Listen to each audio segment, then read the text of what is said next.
আমি সকালে আমাদের মধ্যকার ডিলের কাগজপত্রগুলো ফেরত চাই ভাইয়া। আমার স্বামীর ক্ষতি করে কোনো কিছু করব না আমি।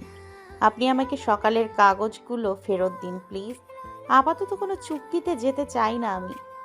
যেদিন আপনার চাওয়া যেদিন আপনার চাওয়া টাকা জোগাড় করতে পারবো সেদিন ওই লোকটাকে খুঁজবো, নয়তো না।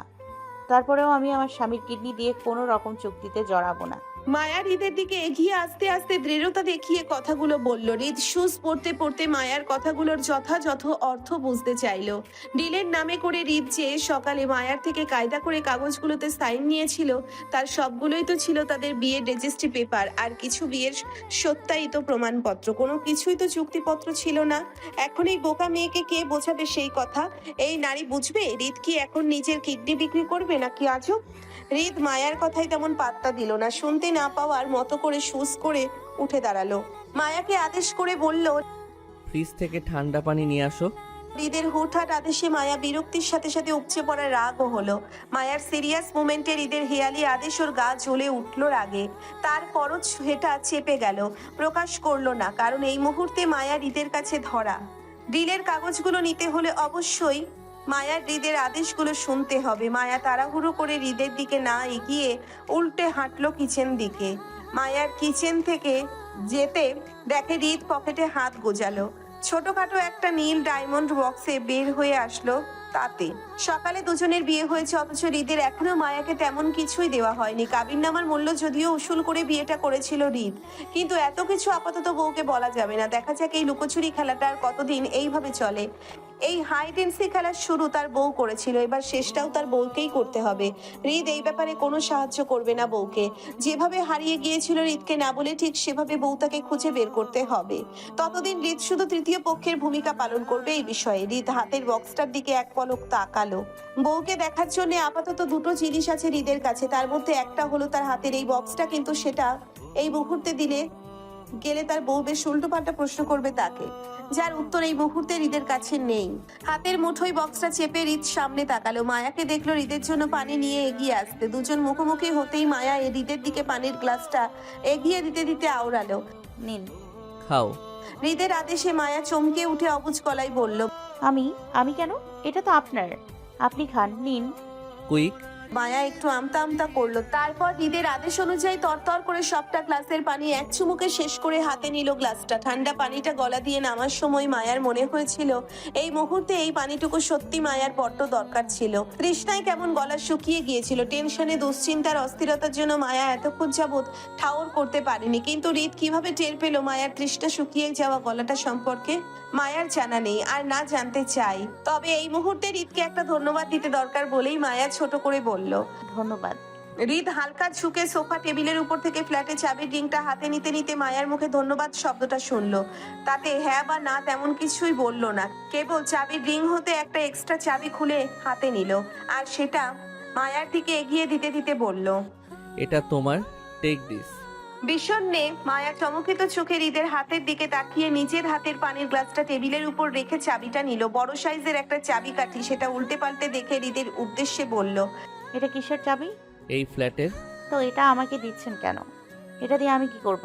এই চাবির গুরুত্ব ও মূল্যায়ন দুটোই ভবিষ্যতে বুঝতে পারবে তুমি, প্রয়োজন পড়বে তোমার। হৃদের সিরিয়াল কথাটাও মায়ের নিকট কেমন হেয়ালি ঠেকলো। সে বুঝলো না বিষয়টা। ভবিষ্যতে মায়ার হৃদের ফ্ল্যাটের কি এমন প্রয়োজন পড়বে? আশ্চর্য অনিচ্ছা সত্ত্বেও মায়া নিজের পরীক্ষার ফাইলের ভেতরে চাবিটা লুকিয়ে রাখলো। আপাতত এই একটা চাবি নিয়ে হৃদের সঙ্গে কথা বাড়াতে চায় না মায়া। একটা চাবিই তো, সেটা আর কি এমন জিনিস?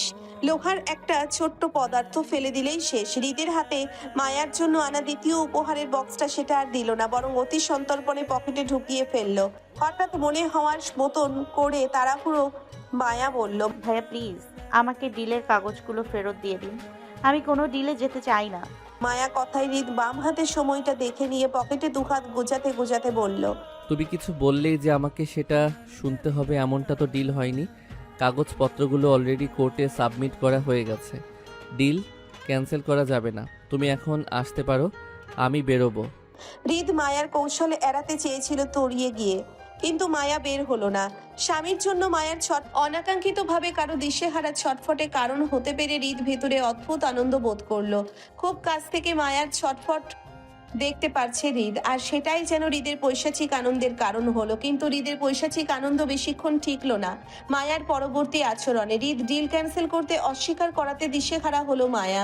ঝরঝর করে কেঁদে উঠে তৎক্ষণাৎ বিয়ের পাশে উপর দাঁড়ালো, হৃদের পায়ের উপর দাঁড়ালো, দুহাতে হৃদের দুপা চেপে ধরে আকুতি মিনতি করে বলল, ভাইয়া প্লিজ প্লিজ আপনার পায়ে পড়ছি আমি, প্লিজ আমাকে কাগজগুলো ফেরত দিয়ে দেন।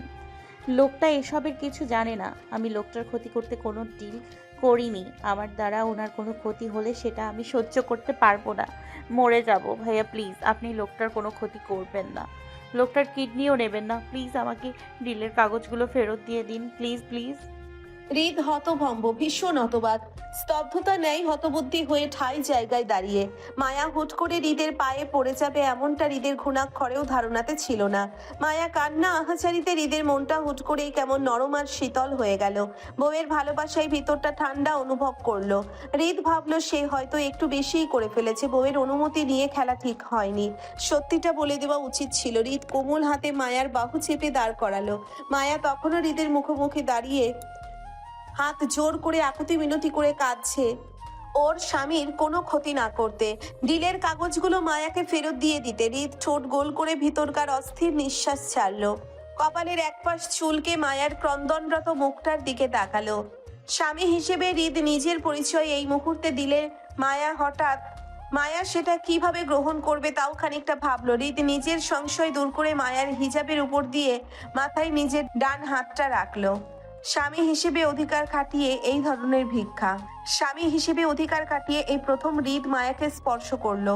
যত্ন নিয়ে একটু মায়ার মাথায় আদুরে হাতটা বুলিয়ে দিল। হৃদ আবারও একই অস্থিরতায় নিঃশ্বাস ভেঙে বলল, যাকে তুমি খুঁজছো তাকে খোঁজা বাদ দিয়ে আমাকে স্বামী হিসেবে গ্রহণ করলে চলবে না তোমার? হৃদ কথাটা শেষ করতে যতটুকু দেরি হলো ব্যাস এতটুকুই, কিন্তু মায়ার রিয়াকশন দেখে গেল তৎক্ষণাৎ। মুহূর্তের মাঝে হৃদের হাতটা ঝাড়া দিয়ে মাথার উপর থেকে ফেলে দিল তীব্র রাগে। তেতে উঠে বলে মায়া, আমি আপনার কাছে সাহায্য চেয়েছিলাম, উপদেশ নয়। তৃতীয় পক্ষ হয়ে একদম আমার ব্যক্তিগত জীবনে ঢোকার চেষ্টা করবেন না।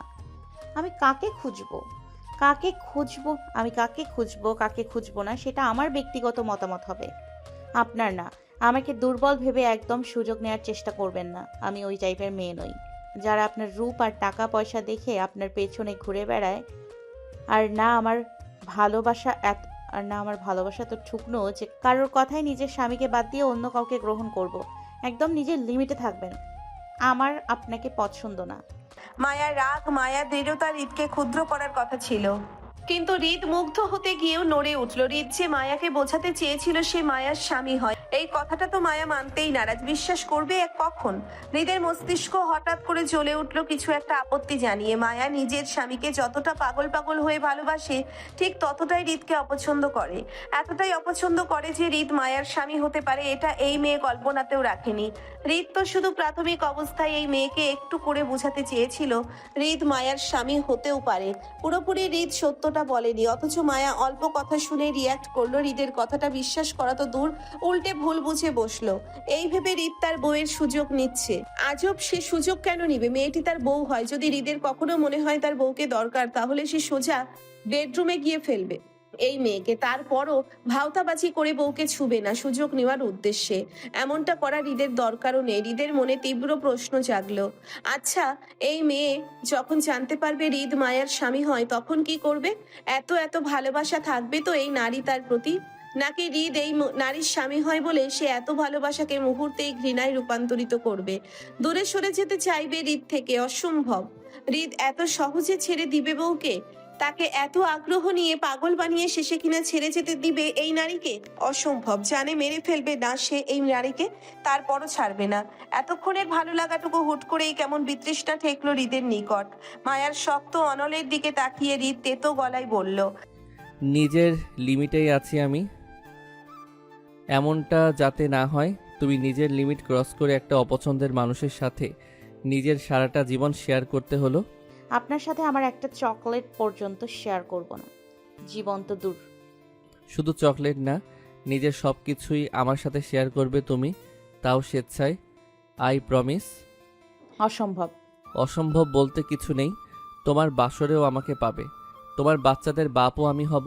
এবার আউট। আপনার মতো নোংরা মানসিকতার মানুষ আমি জীবনেও দেখিনি। আমাকে চুক্তিপত্র কাগজগুলো ফেরত দিন, আমি চলে যাব। মায়ার উল্টো পাল্টা কথায় হৃদের রাগ বাড়ছে। হৃদ দাঁতে দাঁত চেপে মায়াকে শুধালো। এই যাবে তুমি এখান থেকে? ভালো লাগছে না আমার। কোনো ডিলের কাগজ টাগজ দিব না আমি, যাও। তারপরও যদি স্বামীর প্রয়োজন হয় তাহলে আমাকে দিয়ে কাজ চালাও, ফুল সার্ভিস দিব। তারপরও এখন বের হও। ভীষণ রাগ লাগছে আমার, কন্ট্রোল হারালে খুব হবে তোমার, যাও। হৃদের কথায় মায়া রাগান্বিত চোখে জেদ ধরে দাঁড়িয়ে রইল। হৃদের মতন এত খারাপ ভাষায় কেউ আমাকে কুপ্রস্তাবে দেয়নি। মায়ার রাগটা যে কোথায় হচ্ছে বলা দায়। হৃদ মায়াকে যেতে না দেখে তেতে ওঠে। হৃদ বেশ বুঝতে পারছে মায়া হৃদকে ভালোবাসেন না। এমনকি ভবিষ্যতে স্বামী হিসেবে হৃদের পরিচয় পেলেও যে মায়ার এই ভালোবাসা থাকবে না সেটাও হৃদ বেশ বুঝতে পারছে। তাহলে এখন এত আগ্রহ নিয়ে যে এই নারী তাকে পাগল বানাচ্ছে সেটা কে দেখবে? হৃদ জাস্ট পাগল হয়ে যাচ্ছে এই নারীর জন্য। এই নারী আর কিছুক্ষণ হৃদের সামনে থাকলে নিশ্চিত সে রাগে কন্ট্রোল হারাবে। কি হলো, শুনতে পাওনি? দাঁড়িয়ে আছো কেন, যাও। তোমার এই নাটক দেখানো ভালোবাসার আমি অলরেডি বুঝেছি, আর কাহিনী করতে হবে না, যাও। আর হ্যাঁ, স্বামীর দেখা তুমি এহ জীবনে আর পাবে না। মনে করো তোমার স্বামী মৃত, তাকে আমি মেরে ফেলেছি, এবার আমাকে গ্রহণ করো। হৃদের বাকি কথাটা শেষ করার আগেই মায়ার অনাকাঙ্ক্ষিত আক্রমণের শিকার হলো হৃদ। টেবিলের উপর রাখা সেই পানির গ্লাসটা তুলে মায়া হঠাৎ ছুঁড়ে মারল হৃদের দিকে। হৃদের অপরাধ, সে মায়ার স্বামীকে মৃত বলেছে। আকস্মিক ঘটনায় হৃদ নিজেকে সরানোর সুযোগ পায়নি। সে কেবল নিজেকে বাঁচাতে মুখের উপর আড়াআড়ি হাত বাঁধল রক্ষা করতে, যার দরুন মায়ার ছুঁড়ে দেওয়া ভারী গ্লাসটা হৃদের হাতের কবজায় আর কপালে লাগলো। এতে করে হৃদের হাত ঘড়ির কাজ ভেঙে মুহূর্তেই হাত কেটে রক্ত বেরিয়ে কবজাতে জড়ালো। কপালটাও গ্লাসের কাছে লেগে আংশিক রক্ত বেরোলো। মূলত পুরো বিষয়টা হৃদের বুঝতে কয়েক সেকেন্ড লাগলো। যখন বুঝতে পারলো বিষয়টি কি হয়েছে তার সাথে ঠিক তখনই দপদপ করে তীব্র রাগে জ্বলে উঠল হৃদের মস্তিষ্ক। তাকে কেউ আঘাত করলে সেটা সহ্য করতে পারে না সে, কন্ট্রোলের বাইরে চলে যায় তখন সবকিছু। মায়া না চাইতে সেই কাগজটা করে ফেলে। হৃদের চোখে চোখ রেখে রাগটা আর বাড়িয়ে দিল নিজের অজান্তে। কয়েক সেকেন্ডে নিস্তব্ধ পরিবেশটা হুট করে কেমন অশান্ত তাণ্ডবে পরিণত হলো। সুন্দর ফকফকা ড্রয়িং রুমে ছড়িয়ে পড়লো অসংখ্য কাচের টুকরো। হৃদ রাগের বশে মুহূর্তে মাঝে সোফা টেবিল মাথার উপর তুলে আছাড় মারল সজোরে। তীব্র শব্দে অসংখ্য কাঁচ ভাঙা ছড়িয়ে পড়লো চারপাশে। মায়ার গায়েও গিয়ে বিঁধল সেই কাচের টুকরো কিছু। এবার রক্ত মায়া পা থেকে বেরুলো। ভয়ে মায়া মৃদু চেঁচিয়ে উঠল। হৃদের এত রাগের শিকার হয়নি কখনো। আতঙ্কিত মায়া কেঁদে উঠে ছিটকে দূরে সরতে চাইলে হৃদের ভয়ে, কিন্তু তার আগেই হৃদের শক্ত থাবার পিষ্ট হয় সে। মুহূর্তের মাঝে হৃদের শক্ত হাত চালানো হয় মায়ার গলায়। চোখের পলকে সেই হাত মায়াকে ছিটকে ফেললো সোফার উপর। ছটফট করা মায়া দুহাতে হৃদের হাতটা গলা থেকে ছাড়তে চাইলে হৃদের হাতের বাঁধন আরো দৃঢ় হয়। মায়ার উড়ু পাশে সোফায় হৃদ এক পা তুলে দাঁতে হাতের ভর দিয়ে মায়ার উপর ঝুঁকে পড়ে রাগে রিড়ি করে দাঁতে দাঁত পিষে বলল, নাটক করিস? কাকে তেজ দেখাস তুই? এত আগ্রহ দেখিয়ে আমাকে পাগল বানিয়ে এখন আঘাত করিস? আমাকে চিনিস তুই? কি মনে হয় একটু নরম সরম হয়ে কথা বলেছি দেখে এমনি আমি ভালো মানুষ হয়ে গেলাম? আর তুই সেই সুযোগে আমাকে আঘাত করবি? তোর বাপদাদার 14 গোষ্ঠীকে নখের উপরে তুলে মেরে ফেললেও কারো বাপের ক্ষমতা নাই ঠাহর পাওয়ার। সোজা গায়েব করে দিব। আজকেই শেষবার, নেক্সট টাইম এই একই ভুল করবি তো তোর এই সুন্দর শরীরটা আগে ছিঁড়ে খাবো, তারপর তোর পরিবারের কাছে তোকে পার্সেল পাঠাবো, তাদের জানাতে যে আমি কতটা খারাপ, মনে রাখিস। হৃদের কালো মার্সিডিজ গাড়িটা খানবাড়ির গেট ধরে ঢুকতে বাগানেই চত্বর থেকে আরাফ খান তাকালো সেদিকে। বাড়ির মালিদের সঙ্গে দাঁড়িয়ে কাজ দেখছিলেন তিনি। অসময়ে হৃদের গাড়িটা বাড়ির গেট ধরে ঢুকতে দেখে তিনি সেদিকে আগায়, হাতের লাঠিটা ভর করে। আজকাল হৃদের মতিগতি ধরে বেঁধে চট্টগ্রামে আনা যেত না সেই ছেলে আজকাল ঘন ঘন পাড়া পড়ছে চট্টগ্রামের মাটিতে। ব্যাপারটা সন্দেহজনক, ভীষণ রকমের সন্দেহজনক। তিনি আরো 2 দিন আগে শুনেছিল এই ছেলে চট্টগ্রামে এসেছে। ওনারদের সাথে দেখা না করে মুরাদপুর ফ্ল্যাটে পড়েছিল 2 দিন, কিন্তু কেন পড়েছিল জানা নেই। সেই কারণটা আপাতত তিনি জানেন না। শুনেছি এর মধ্যে বাবা নিহালের সঙ্গে দেখা করেছে হৃদ, কিন্তু ওনাদের কাছে আসেনি, দেখাও করেনি। এমনটা তো না যে হৃদ চট্টগ্রাম তার বাবার কাছে এসেছে। তিনি বেশ বুঝতে পারেন হৃদ তার মতলবে আজকাল হুটহাট চট্টগ্রামে চলে আসে। তাছাড়া হৃদ যদি তার বাবার কাছে চট্টগ্রামে আসাই হতো তাহলে মুরাদপুর না থেকে বাড়িতে আসতো, ওনাদের সাথেই থাকতো। কিন্তু হৃদের মুরাদপুর থাকার পেছনে নিশ্চয়ই সাংঘাতিক ব্যাপার স্যাপার আছে ওনার মনে হয়, নয়তো এই ঘাড় ঠেটা হৃদ খান এমনি এমনি কোথাও পড়ে থাকার মানুষ না। যেখানে এই ছেলে বাবা মা বিচ্ছেদের পর নিজের বাড়িতে না থেকে নিজের আলাদা বাড়িতে উঠেছে, সেই ছেলে আর যাই হোক অন্তত মতলব ছাড়া মুরাদপুরে পড়ে থাকবে না। বিচক্ষণ আরাফ খান হাতে লাঠিটা ভর করে সামনে এগোলো, হৃদকে দেখালো গাড়ি থেকে নেমে কেমন গুমোট গম্ভীর মুখে হনহন করে চলে যেতে বাড়ির ভেতরের পথে। কিন্তু মাঝের পথে পথ আটকে দাঁড়ালো আরাফ খান। যাওয়ার পথে বাধা পাওয়ায় বিরক্তির কপাল কুটালো হৃদ। আরাফ খানের দিকে তাকিয়ে বিরক্তি কণ্ঠে বলল, কি সমস্যা, কি চাই? চাই তো অনেক কিছু, কিন্তু তুই তো দিতে অক্ষম। তুই তো আর আমার বউ না, নাতি হোস, দিবি কেমনে? আরাফ খানের রসিকতা কথায় হৃদের বিরক্তি বাড়ে। এমনিই মন মেজাজ ভালো নাই, বউয়ের সাথে রাগারাগি করে এসেছে সে। হৃদ বিরক্তি নিয়ে পাশ কাটাতে চাইলো আরাফ খানের, কিন্তু আবারও একইভাবে পথ আটকে দাঁড়ালো তিনি। জহুরি দৃষ্টিতে হৃদের পা থেকে মাথা অবধি পরখ করলো একবার। হৃদের বাম হাতের কবজিতে বেশ বড় সড়ো একটা ব্যান্ডেজ চোখে পড়লো ওনার, সাথে কপালেও দেখলো একটা ওয়ান টাইম ব্যান্ডেজ করা। এই অল্প সময়ে তিনি ভাবলেন হৃদ হয়তো মারামারি করে নিজের মাথা আর হাত ফাটিয়ে এসেছেন। তাই তিনি তীক্ষ্ণ গলায় হৃদকে প্রশ্ন করে বলল, তোর এই অবস্থা কেন? কি করে এসেছিস তুই?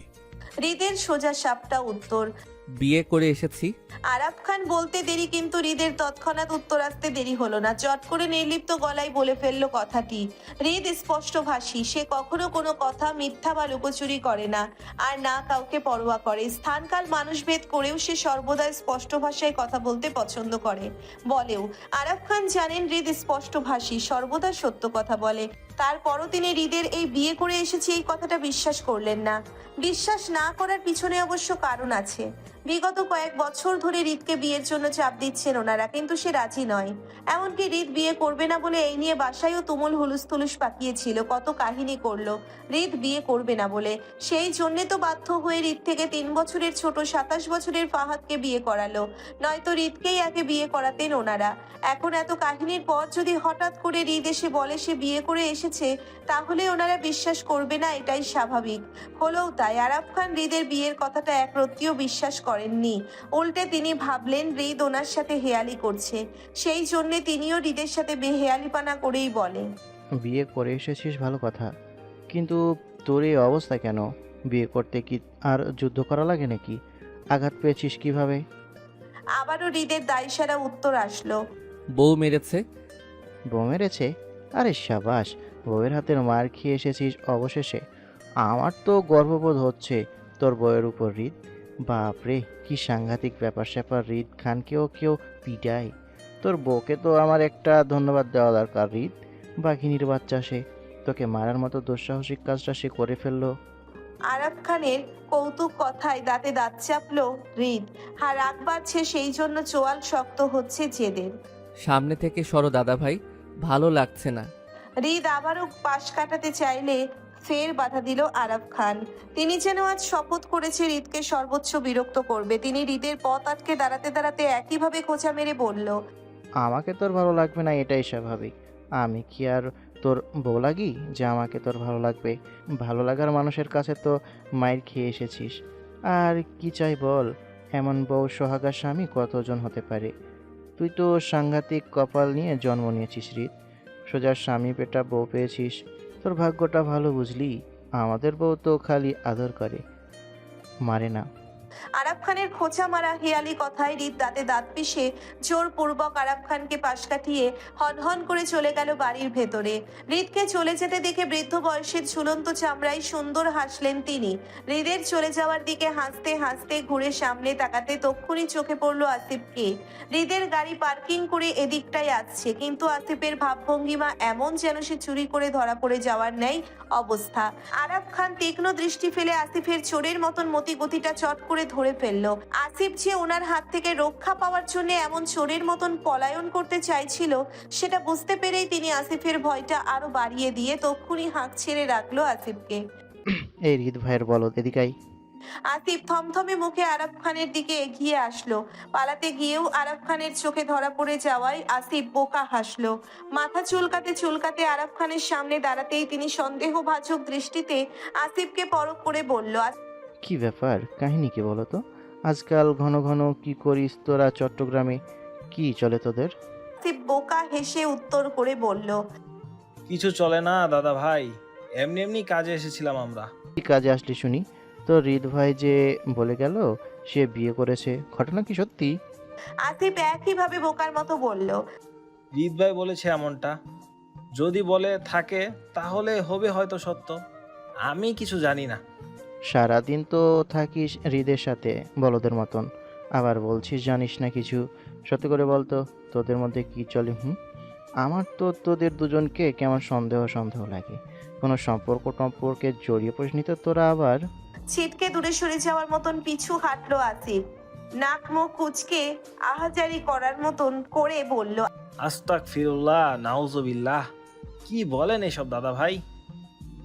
রিত ভাই আমার বস হয়, আমার কাজই রিত ভাইয়ের সঙ্গে সঙ্গে থাকা, নয়তো আমি মেয়েতে ইন্টারেস্ট।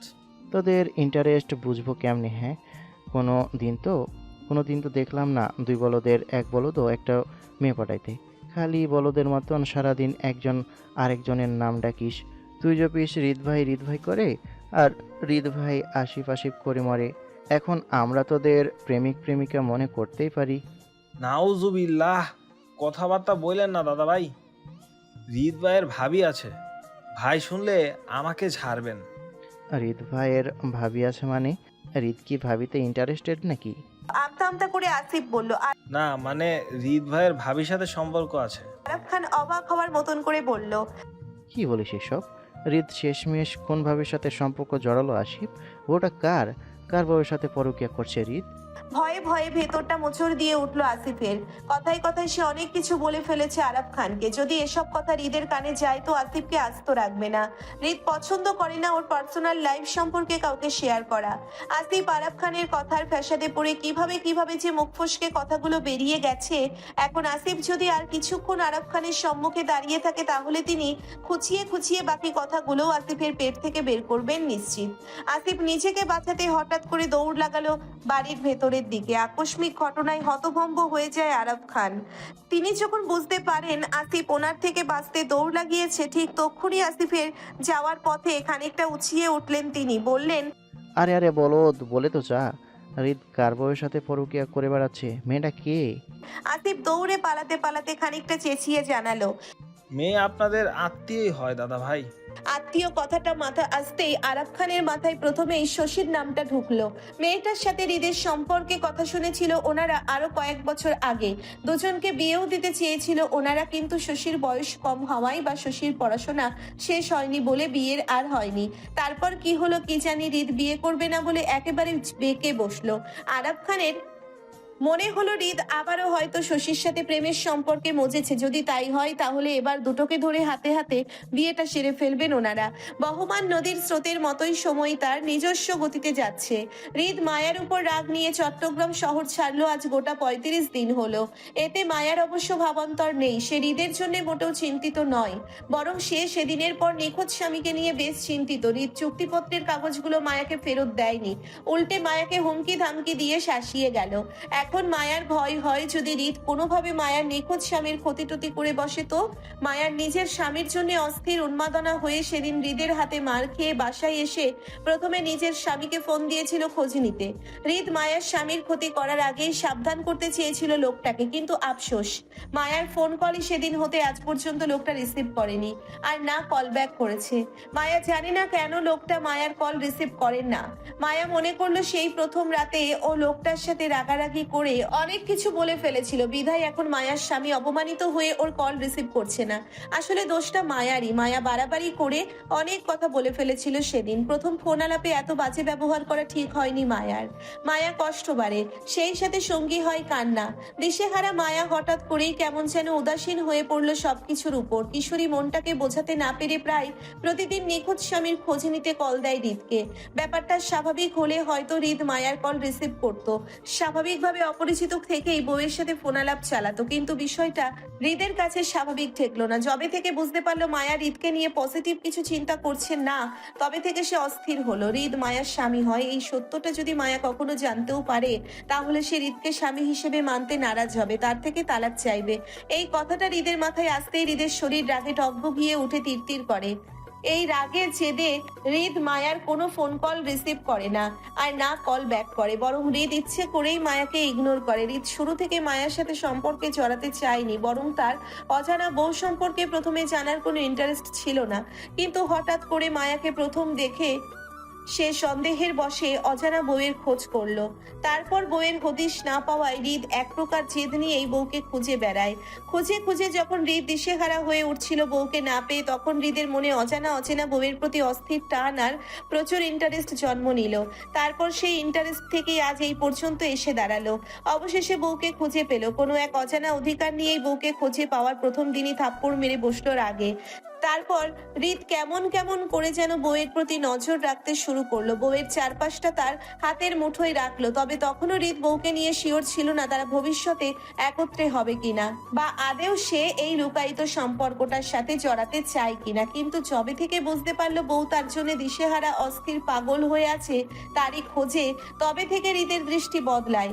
বউ তাকে না দেখে না জেনেই ভালোবাসে, সে খারাপ কোনো মানুষ হতে পারতো এমনটা জানেও তার সাথে সংসার করতে চাওয়ার মনোভাবটা হৃদকে খুবই আকৃষ্ট করেছে। এই যে তার বউ তাকে খুঁজে পাওয়ার জন্য দিশেহারা হয়ে আছে, এটা হৃদকে প্রচুর মানসিক শান্তি দেয়।